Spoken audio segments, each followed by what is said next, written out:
Welcome to Centered Presents The Future of Health. Join me, Christina Waleka, along with Dr. Molly Brown, as we dive deep into the world of brain-based wellness. In each episode, we will explore cutting-edge insights and practical techniques that empower you to achieve optimal health and super high-energy living. Tune in and start your journey toward a healthier, more vibrant you.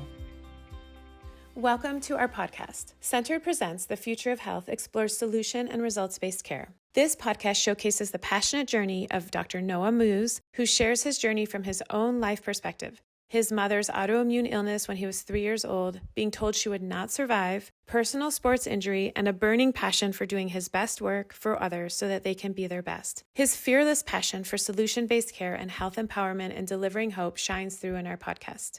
We always love our time with Noah. Listen in as he discusses his results with stroke recovery, MS, high-performance athletes, and his love of natural health, nutrition, and incorporating innovative methods into his practice. We also discuss the importance of collaborating as professionals and supporting each other. As we look towards the future of healthcare, a future that empowers individuals, prevents chronic illness and pain, regulates and calms the nervous system, listen in as we discuss the passion of getting excellent, reproducible results, doing our best, being our best, and working with hope, compassion, and care. We also highlight the power of friendship. Please enjoy our episode with myself, Christina Waleka, and our friend Noah Moos. We're so excited to have Noah here, who's become a really good friend through when we initially met in our work with the AMET method. And we, wherever we are in the world, seem to meet up and have some adventures. And so we're really excited to hear Noah's wisdom and success in his own clinic. Yeah, thanks for having me. I look forward to just chatting about everything today. Yeah. If you wouldn't mind talking to us a little bit about kind of how you started as a chiropractor and kind of what fed you into the AMET world. Yeah, so I kind of have like a unique story about how I got into everything, kind of two different ways. So my mom actually had a super rare autoimmune disease and was in hospice when I was 3 years old. She actually ended up making it, and throughout her whole course of like her health history, she like struggled with a lot of like migraines, headaches, things like that. And it wasn't until we kind of discovered chiropractic and alternative health that she started to actually turn a corner. She actually, when I was, I think in 6th grade, she had her back go out on her, and she was a single mom. And they basically told her two things. They're like, you can either have back surgery or and be out of work for 6 months, or like you can try chiropractic. But they told her it was really dangerous, right? Right? And so she's like, well, I'm a single mom and I can't really afford to be out of work for like 6 months while I recover from this. So she went to a chiropractor for 3 visits and was back to work within a week. And through the course of actually starting to receive chiropractic care, a lot of the chronic migraine. So she has a condition called Wagner's granulomatosis. It's an autoimmune disease that attacks the sinuses, lungs, and kidneys. And usually the life expectancy for that condition is about 10 years. And so, as she started to get under chiropractic care, I started to see a lot of her health issues actually go away instead of her having to live on anti-inflammatories and steroid medications and all of those things for every day just to go to work. She was able to start to have a normal life. And now we're here, 37 years later, and she's still with us. She's like doing great. And probably healthier than ever. Yeah, exactly. Yeah. Just has made a lot of good like changes in everything. And so that was kind of my first window into like seeing chiropractic. And then from me as an athlete, when I was a sophomore in high school, I had a knee injury that was keeping me from running, and I was supposed to have surgery. And the guy that kind of put me on the trajectory to what I do today, he was actually an AAU coach of mine and did some of the work that we all do now. And he saw me in the stands and he's like, "Noah, why aren't you running?" And I was like, "Well, I have this knee thing and I can't run, and I'm going to have surgery next week." And he's like, "Are your parents here?" And I was like, thank goodness. Yeah. And he's like, "Go get them." He's like, "We can fix this in 15 minutes right here." Oh my gosh. And so he works on me in the stands of this meet. And like, I'm by the end of legitimately like 15, 20 minutes later, I'm sprinting up and down the track with no pain at all. And what did he do? He actually just reset some muscles in my knee. He reset muscles. Yeah, amazing. And just activated the muscles and balanced some things that were there that were just overworked from me just training too hard, Yep. lifting too much. I had just pushed myself a little bit too far. And it had overloaded this and was creating a lot of issues in the connective tissue because the muscles were no longer supporting everything. And so now I'm just out like running, doing that. And I ended up having, being able to finish out my season, having a great season, and never had to have the surgery. And so after those kind of two things, that was kind of my intro into all of this, as I saw like from a young age how I was able to help my mom with like her autoimmunity and all of these different things, and the wellness side of the lifestyle that goes along often with chiropractic and all of that. And then for me, the athletic side, it saved my athletic career and prevented me from a surgery that I didn't need to have. And so from, really from early on, I kind of knew I wanted to do something with the human body. Yeah. And so I've just been so passionate about it, because seeing my mom outlive, a 10-year life expectancy by 27, 28 years now, and being able to go and have a full athletic career, no surgery, on the knee, being able to go to college, get a scholarship, do all of that for athletics. I want to just be able to help everybody have a similar experience. And so that's where my passion and drive comes from. What we do is those kind of two backstories with everything. Amazing. In a way, it kind of fell into your lap. And unlike a lot of people, you were exposed to it very early on, but also it sounds like your mom really had a similar approach after her story. Yeah. Yeah. She was like, I'm not going the surgery route. Yeah, exactly. And really there was nothing that they could do for her. They didn't have answers other than just, drugs and steroids and all of that. And even at that time, there really wasn't much management of that condition. They were just like, good. They didn't think she was going to make it. She actually tells a story about, having an experience where she thought it was all over, and then like coming back from basically the other side. And she's shared that with us like multiple times about her experience. And they just, after she, went into remission or had that like experience, they just were like, just go live your life, and didn't give her much guidance other than if you have these flare-ups, you're going to need like steroids and ibuprofen and, like those kind of things. So, and she hasn't had to live on those things, and it's been really cool. No. Well, I think that's a really good point you bring up, and something that I think this is going to be a great conversation around is you go into the more Western medical world, and a lot of the times these doctors, physicians don't have solutions, or they have Band-Aids. And what's really cool about both of your clinics is you guys are producing successful solutions over and over and over again. Do you have any specific stories or examples of some of these success stories you've seen that come to mind? I mean, so many. I don't even know where to begin. How much time do you have? How much time do you have? No, I think I definitely like some of my like favorite memories is, we've had really good success with like patients post-stroke, where they've been in PT rehab, after their stroke for paralysis. They're in wheelchairs, nothing is working, the typical like stroke pattern, and they're not able to function and move. And we've had multiple patients that have came in, went through our protocols for, within, and some of them, it's actually a very short time, within a week or two, they're actually standing up out of their wheelchairs, they're walking, they're moving. And it's just looking at the injury from a different perspective, where a lot of times with those neuro conditions like that, they're trying to work open everything up from the ground up, but the problem was in the brain. And, I know that you focus on this a lot too in your clinic too, but a lot of the problems start in the brain, and nobody's really addressing that, whether it be like the stress in the brain, a trauma in the brain, lack of oxygen, blood flow, circulation into the brain.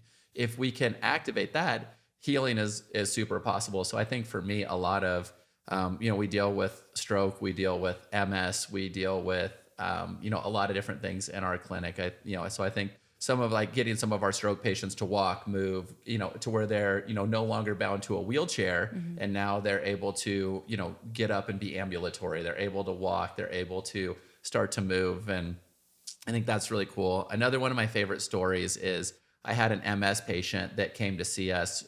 She was in her mid-30s, so really young. Yeah, really young. And she was losing the ability to walk. She was on a walker when she came in, very unstable. And the doctors basically were just like, yeah, just prepare to this is going to get worse. prepare to be in a wheelchair. You How know, many doctors had she seen?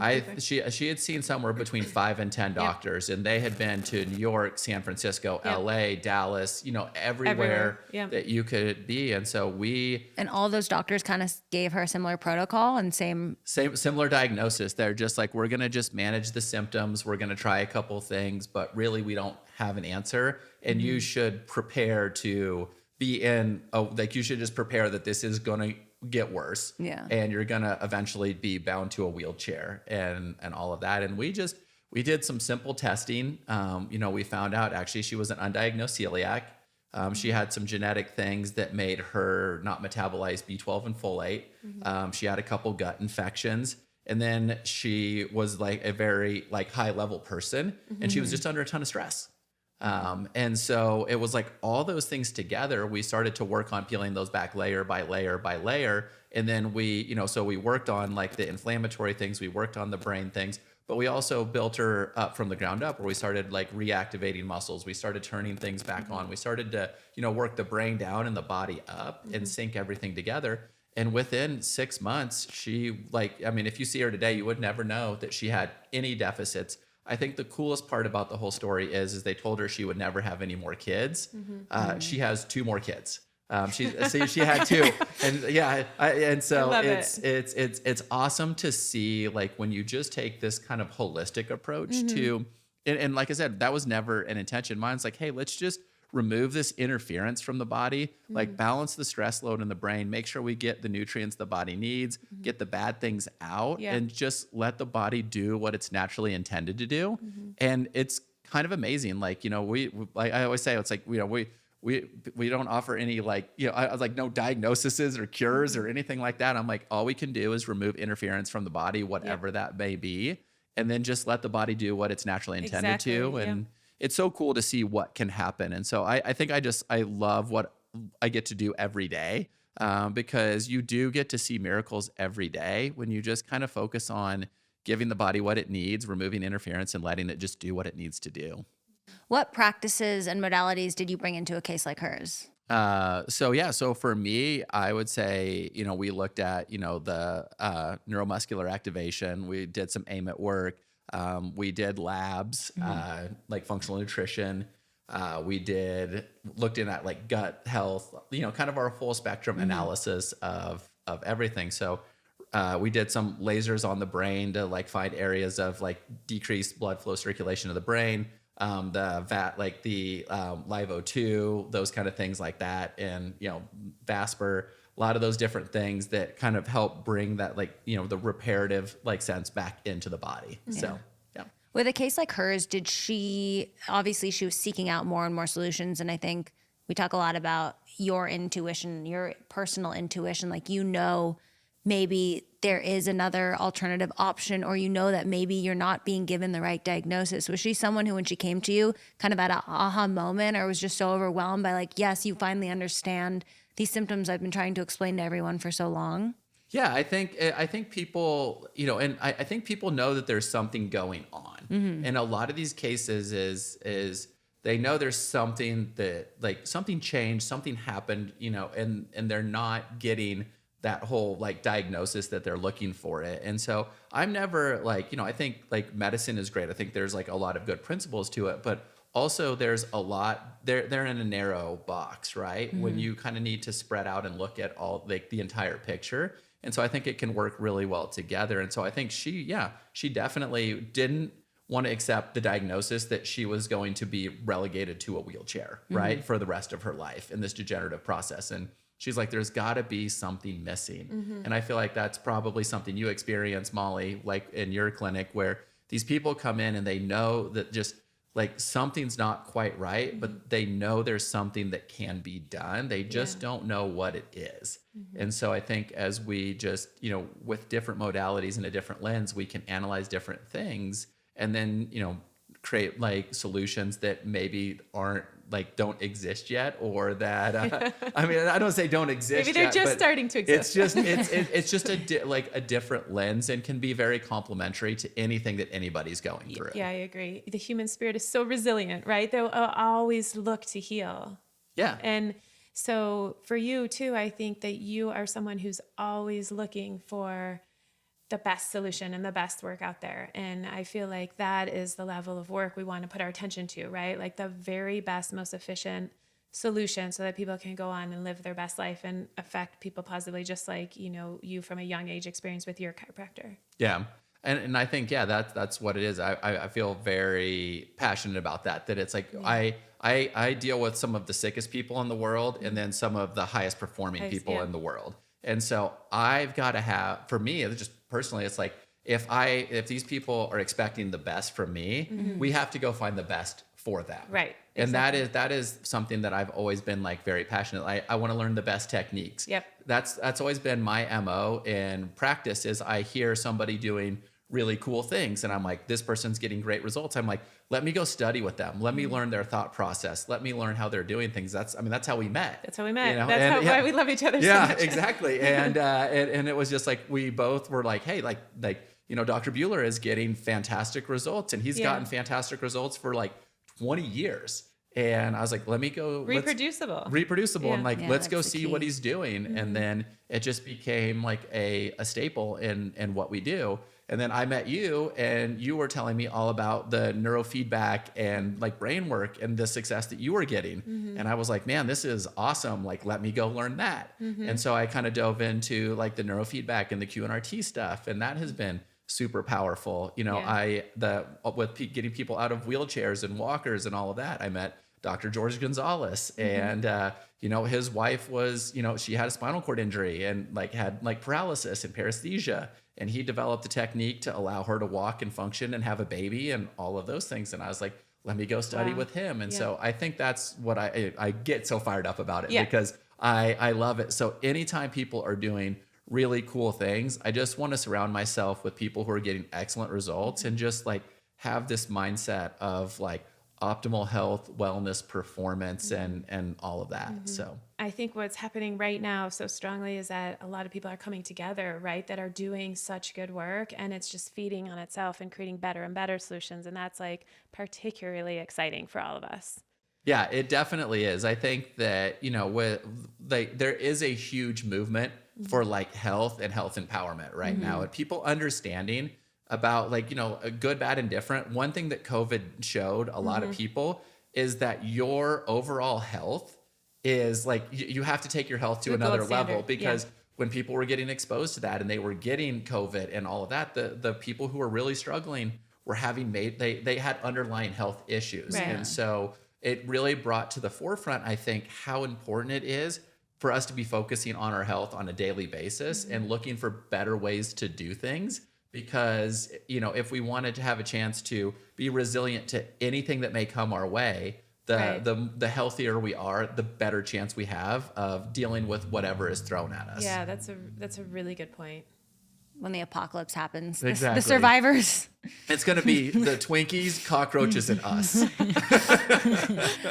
No, but I think the really cool thing about your guys' friendship, which I've been lucky enough to witness on these world travels and again become a part of through my own interest and wanting to learn and grow and be challenged.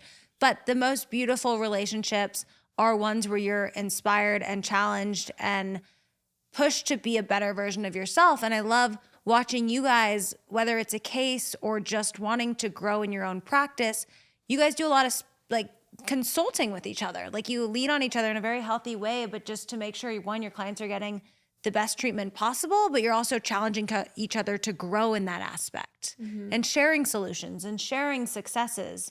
And again, building off of that, and more people are going to benefit as the two of you continue to collaborate. Yeah, one of my favorite sayings is rising tides raise all ships. And so I think that like the more that we can collaborate together, the more that like, we bounce things off of each other. It's like everybody has a unique perspective, right? And so they bring a lot of different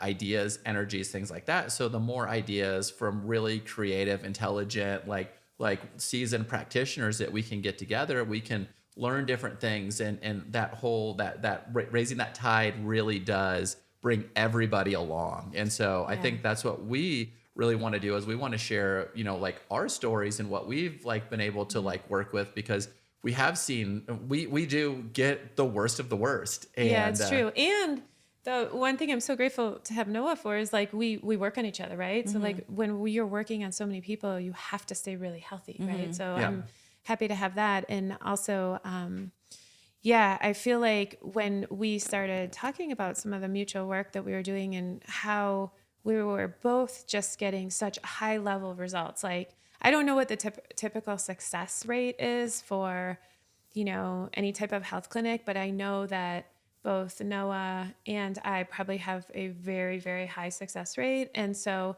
I think it's really important. Like one thing I feel really passionate about is bringing that to a bigger audience, right? Yeah, 100%. I think that like you shouldn't fear any case that comes in, right? Like, I mean, you should. I mean, they can be hard, but like In an that's ideal world. Yeah, I guess I should be careful what you put into the universe, right? And there- Someone's coming knocking on That's your right. door. but I think Please when, no. yeah, exactly.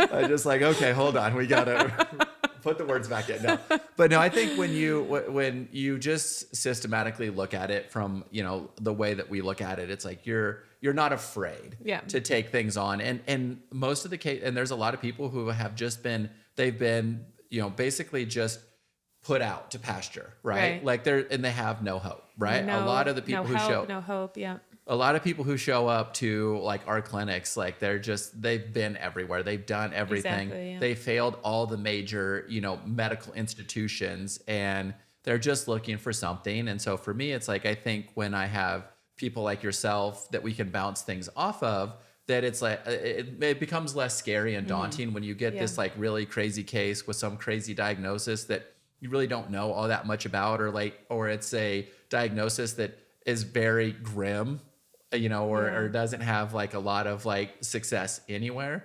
And then you just, you know, go through and try to attack it. And so I think it's cool when you've got like people who have been in a similar thing to be able to share and grow and work through and just try to offer people like hope and help. And I think that's what we both do this for, is just trying to like deliver hope and help to other people who maybe don't have it. Right. And the joy in healing. I mean, I think that's one thing that I really see with you. Like you love helping people. You're such a good person and you love helping people be their very best. And not everyone can come from that perspective, right? Yeah, the way I look at it like all the time is I see my mom on the other Yeah. side of the table. And that's really that's kind of what grounds me a lot, is even when I'm like, I don't know what to do. I'm unsure, you know, I'm like, where do we start? What do we do? I just, they told my mom, just go home. And like, I mean, basically it was like, you're probably going to die, right? Yeah. Like in 5 to 10 years. So enjoy your time with your kids now, because you're not going to see them grow up. Yeah. And so I look at that every time there's somebody with a challenging case on the other side. I see my mom and I'm like, I'm going to show up for Do them your as best as I yeah. can, right? Like I'm going to do everything in my power to help this person. And that's as I think as a healthcare practitioner, that's really all you can do, is just show up for them every day and try to do your best and let everything fall where it's going to fall. Yeah. You guys both produce reproducible results over and over again. And you're not writing people prescriptions. You're not sending them to get surgery. You're offering a way that's very much brain-based wellness and very much, again, we talk about the future of health and what that looks like. And as the current health system is, I believe, finally shifting, it is so important for people like you to collaborate. And also, again, like you mentioned, we all rise together and continue to share and continue to inspire other people to learn these practices, because we need more people. Like there's only two of you, there's only a few people trying to learn what it is you're doing, but there's so many people who need the help. So we need more and more people to learn these modalities and these practices to help more and more people get better. Yeah, I think that's actually been a big kind of passion of mine. I getting to speak at a lot of different events and you know, a lot of different conferences. I'm trying to share the methodology and how we work through things to inspire more people to go down some of these routes and look at some of these other techniques and bring them in and show them how they all can fit into a system. So no matter like what you're already doing, you can really weave these in fairly seamlessly. And it's another tool in your toolbox. And there's things that, you know, like that both of us have vetted quite a bit, and we're pretty particular on how we look at things and what we do and how we do it. And so if we can get more people interested in it by sharing the results that we see and getting people, like more exposure to that, we can have doctors that are all over that have a more systematic approach to how we're addressing patients and getting the results that we get. I think that was one of our mutual dreams probably, is to have like a network of clinics that we can refer to all over the country, right? Yeah, absolutely. I would love that. Where where people could go and get help wherever they're at. So Do you find a lot of these people at these conferences interested or eager to learn? I think there's a huge movement happening. I mean, I flew in, I was actually speaking at a conference this past weekend, and I flew in last night from that to come and be with you guys to share this. And cold plunge? Cold plunge, yes. Jump in the river. Yeah. Molly this morning looks at me and she goes, "You look tired." And she's like, "Don't worry. fix that. We're going to jump in a 30-degree river and you're going to feel great." And she was right. So Well, it at least woke you up and me. that's right. We are wide awake and have lots of dopamine flowing in our brains right now. But I do see it. I do see a lot of interest in, after presenting some of the things that I presented on how we assess things, which it's interesting to me that a lot of people haven't seen it. In those areas. And so my thing is with being able to be on stage and be able to have a platform in front of other doctors and healthcare practitioners is just to show them what's possible. Right. Yeah. Let them experience it. And then as they want to go in and dive into it more, then they can dive into it more. So creating that like momentum and then having a place where they can go and learn and grow and kind of figure out, like learn some of these new techniques and things like that. So. Yeah, I think it takes a creative, persistent person, right, to always look for solutions and do things that people tell you can't do. Like Noah said, putting it out there that this is possible, right, and that everything will be okay. And I feel like that's what, that's where healthcare should be. I think that there's not many solutions out there, but there are. So No, and if you know, and that's what with like the AIM at Work, for example, everyone who's been introduced to it and has experienced it for themselves, they're fully on board and they'll end up word of mouth, like spreading the word. But again, if you don't know or you're not interested in that realm of work or you're not inspired or looking for it, you don't know, unfortunately. Well, Noah, let's talk about some of your athletes, because you have seen some serious injuries, right, where they would be season-ending injuries. And Noah, being in Austin, has worked with a lot of either Olympic athletes or professional athletes in Texas.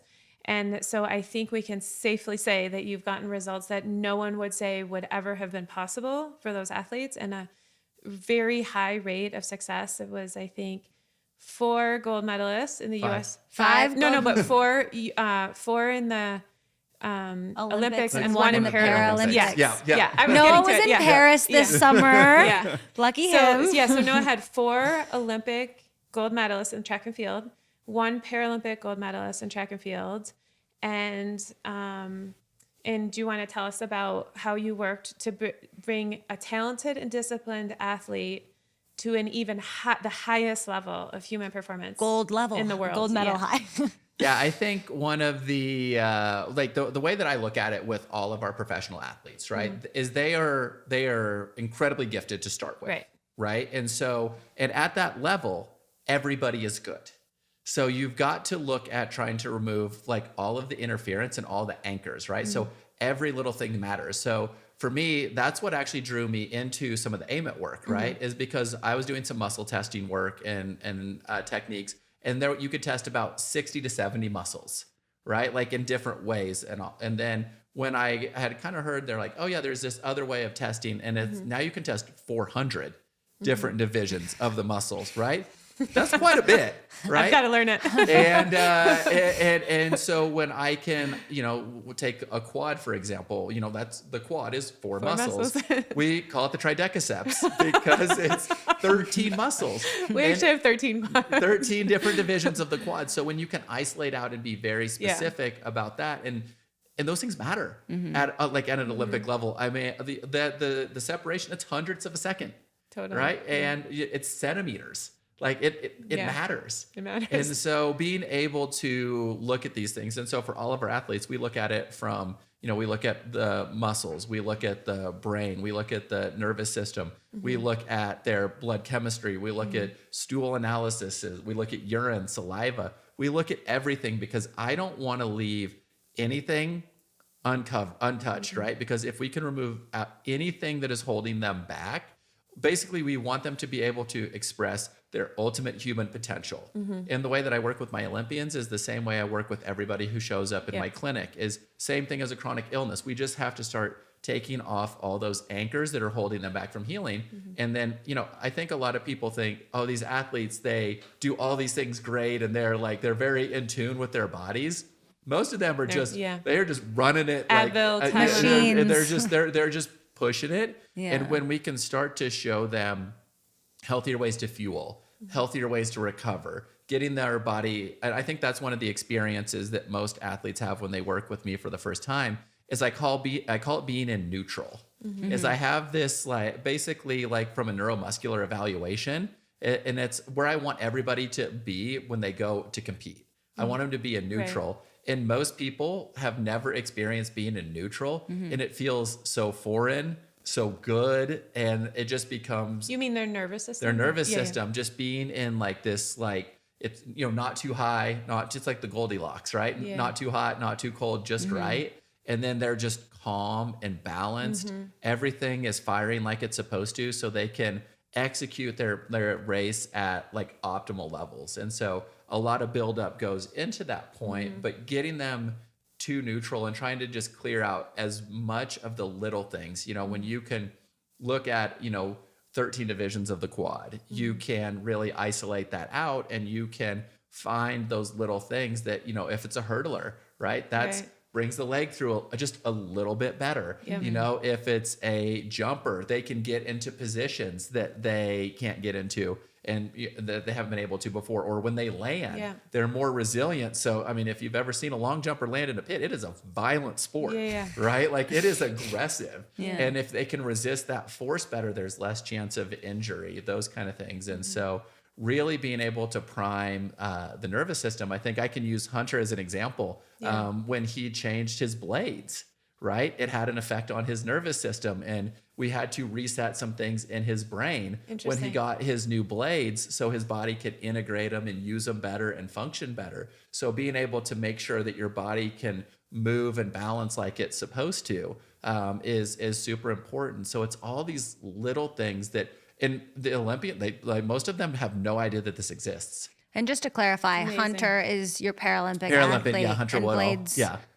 So he is the gold medalist in the 400, and it's just tuning in that nervous system to be able to talk about compensations, right? Yeah, and so because all of a sudden you have all these different forces coming in from that, and I think that's a really good example of some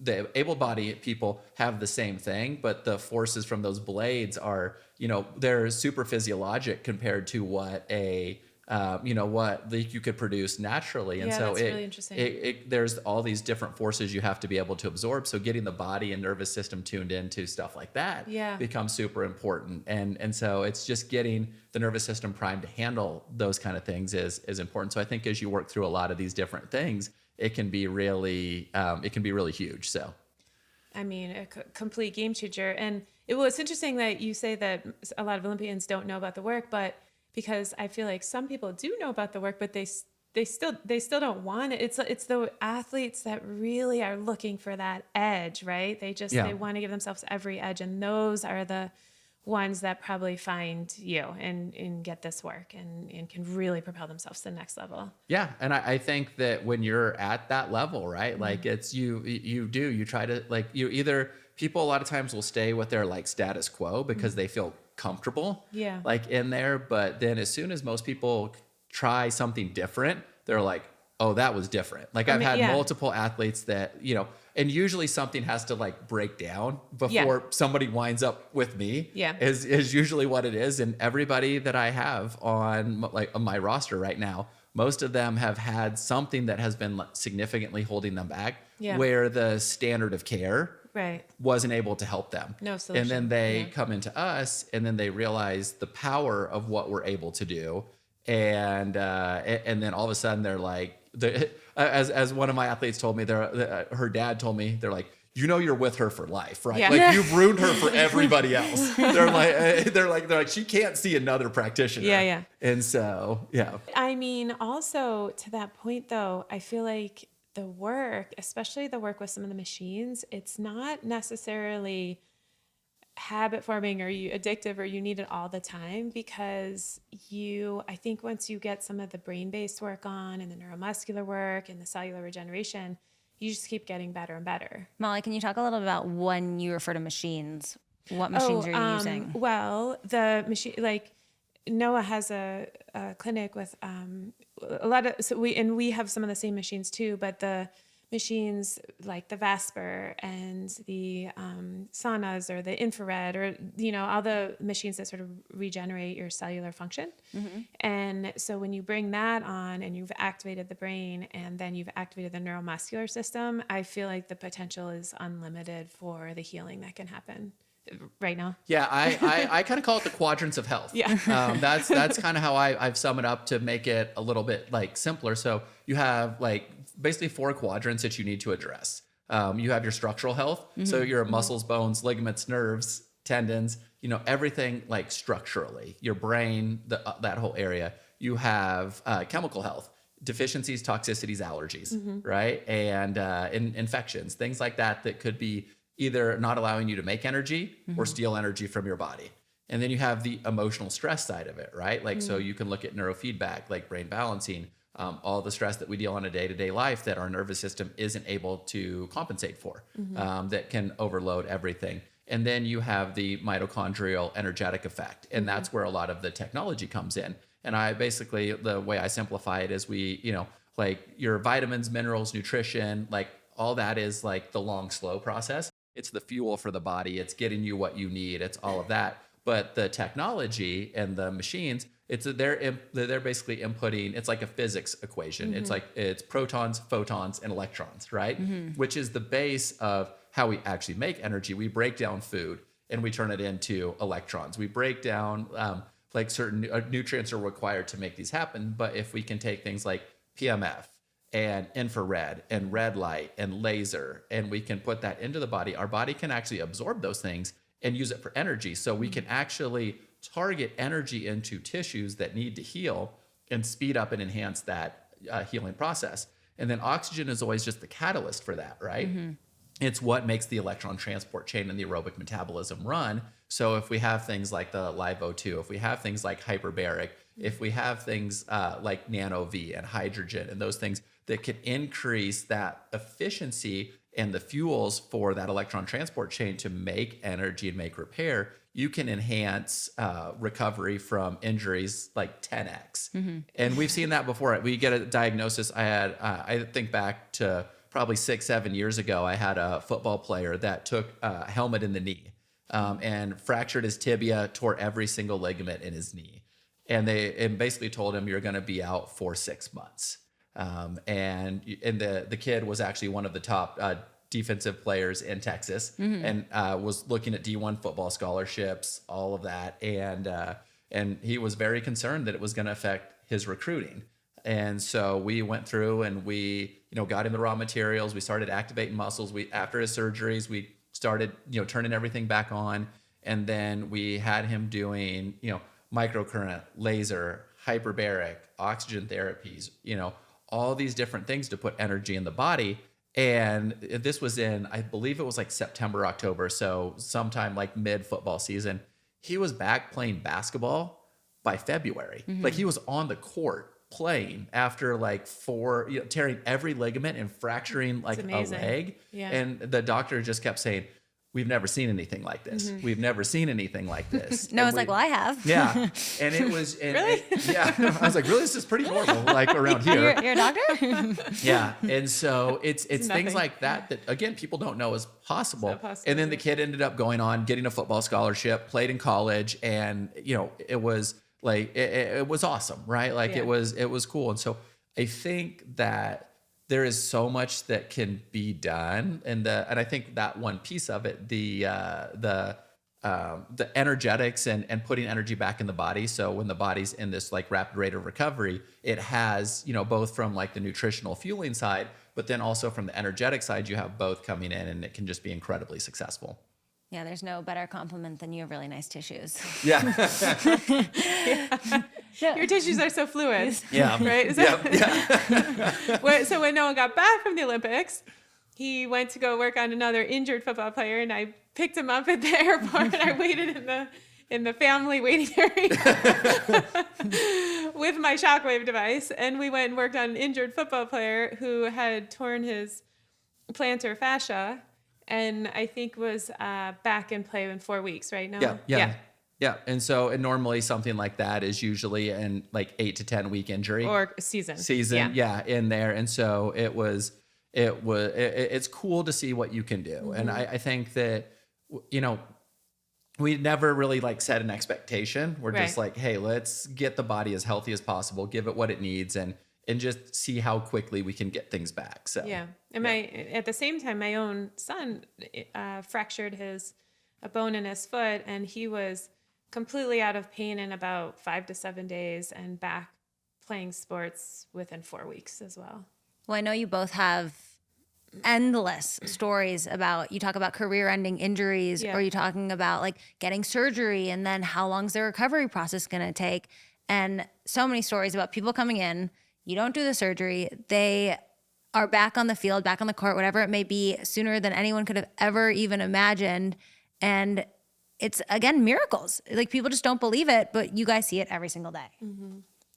Yeah. And I mean, I think it just maybe not limiting what is possible. And I think for me, I'm like, I never set an expectation or make any promises or anything, you know, like that. But usually in my experience, it's if you just, you know, remove the interference, you give the body like what it needs to heal, you put energy in, and you have like a good, like positive attitude and energy, it is really remarkable what is possible in those situations. So Molly and I talk about this a lot, but is there any case, whether it's mental health, physical health, athlete, celebrity, that you would really want to work on? Man, that's I feel like I have a lot where I'm just like, oh man, like I wish I could have like you see it. Once you know the work, you see Yeah. someone's like, oh, I have a shoulder pain. Oh, I like mental. You're like, oh my God, I know the solution for you. Or I often get like in for me, I get called a lot, like in like almost like interviewed in like some of these like bigger cases for like and so I like share my whole like, you know, like story, and I'm not pushy about it. I'm like, if it's supposed to happen, it's going to happen. Yeah. But then sometimes you like watch the outcome of what's happening with some of these things. And if they don't, and you're just like, like it, or like it didn't have to happen like that. Yeah. Right. Like, or, you know, and who's to say that like I had the answer either. Right. Like in those situations. But then for me, I look at it like that. But I mean, I think there's always, you know, like certain ones like that where you're like, oh yeah, like I would love to like be a part of that team or like work on that situation, because you know that maybe they're not getting the care that they need, or they're stuck in a model that maybe doesn't optimize total healing or things like well, that. it's hard too in professional sports that the systems are hard to break into, right? Yeah. So the traditional sort of medical or physical therapy systems. So I think when you're working with athletes, they have to sort of individually seek you out. Is that been your experience? Yeah. And so for me, a lot of my, you know, most of my, like all my like pro athletes are referral. And they come individually, not as a team. Not as a team. Yeah. No. So yeah, it's usually like somebody, and that's even like on my professional side, for me to actually take somebody on, I usually has to be a referral from another person. Cause I want to make sure that there is like a level of, trust or care or things like that I'm not trying to like fight against something and all of that. And so So all of my like pro athletes are by referral, and there's not like trying to work into a system or No, where you're kind of competing. Or anything like that. It's just got to be kind of naturally happen. So. Noah, so it's hard to work on people all day long and just give. So what do you do on a daily basis, or what are your routines to keep yourself really high energy and healthy? Yeah, for me, I think it's just movement a lot, right? Like it's like I kind of use running as like my moving meditation, like lifting, trying to keep my body healthy, and then practicing the things we practice, going and cold plunging in 20-degree weather and 30-degree water in the morning as a reset. Hiking. What's that? Hiking up hills. Hiking up hills, like, and just being like, just using my body and having a healthy body. So fueling with good food. Yeah. Moving, sweating. I think there's so many, like a lot. We talked a lot about all of the like these like all the technologies like the Vasper, the Live O2, Light, Nano V, like all these like crazy things we have in our office. But I think people forget that like movement and like breathing and sweating and sun. Yeah. It's like so much of the medicine we actually need is free. Yeah. Right. Like, it's like, and then when we have things that get stuck, so I think that's an important thing for people to realize, because a lot of people maybe listening to this are like, oh, well, how am I going to find all this stuff? How am I going to do this? It's like, just start moving. Yeah. Just start sweating. Eating healthy, like putting good things in, removing. Sleeping. Yes, exactly. Taking care of yourself. Sunshine. Yeah. And there's so many like resources in that area that you can do. So for me, a lot of like what I do to like stay high energy and all of that is just basic. It's, I'm moving, like fueling, surrounding myself with good people. Like that's a huge one. And just trying to like grow and optimize myself as much as I can, and just being inspired. That's really, I think what we get to do is so cool. And I feel so blessed and so fortunate that it has found me and that it is my path to do this. And I think that's part of the reason why I do have so much energy and so much passion in this, is because it's just, people need to know about this. But I think for me, it's just, move, sweat, get sun, hot, cold, like eat good food, surround yourself with good people. I feel like that goes a lot. It goes a long way with just like balancing it out. So natural medicine. Yeah, exactly. and it's free. Yeah, right? no. So, and that's like a really good place to start. Again, like you said, for people who don't have access. Yeah. Although cheating the system, I walk in this morning to the clinic, you're on the PMF bed, you've just done the Vasper Live O2. It's like, I'm jet lagged, I'm tired. We do have tricks to, again, just like jump the system, get past a virus, like enhance your life. But again, it goes back to a lot of things just to get started and to feel your best are outside and accessible to everybody. Yeah. And I think so. I think that's one of the things that I think it's important for people to realize is there's high level things you can do, but then there's a lot of things that are just like, and you ask like, how do you do it? And a lot of it is just setting the base, right? Like, it's like, if you're not getting good food in, if you're not sleeping, if you're, you have toxic relationships around you or toxic people, like it's hard to heal. And so I think it's fine, like clearing those things out. But then, like if you need a jump start or you need that, then that's what we're here for, like, is to help like laser focus and guide you through the whole process. So. Well, Noah, it's always a pleasure getting to spend time with you. And thank you so much for taking your time to be on Centered Presents The Future of Health. If people want to learn more, want to find you, where can they do that? Yeah, so we just opened up a new clinic in Austin. It's called the Kairos Clinic. Kairos meaning the right time in Greek. And so for everybody who's watching this, who's been like, I'm looking for, like health, all of that, that's kind of what we hear a lot in our clinic is the right time. So theKairosClinic.com, you can find us there, or you can find me on Instagram at dr.noahmoos. Also the Kairos Clinic on Instagram as well too. So you can reach out on any of those platforms or through the website. And we'd love to have you guys in as patients and see if we can help with anything. Thank you. Thank you so much, Noah. Thank you for joining us on today's episode of Centered Presents The Future of Health. If you're interested in learning more, please visit us at drmollybrown.com or email us at media@drmollybrown.com.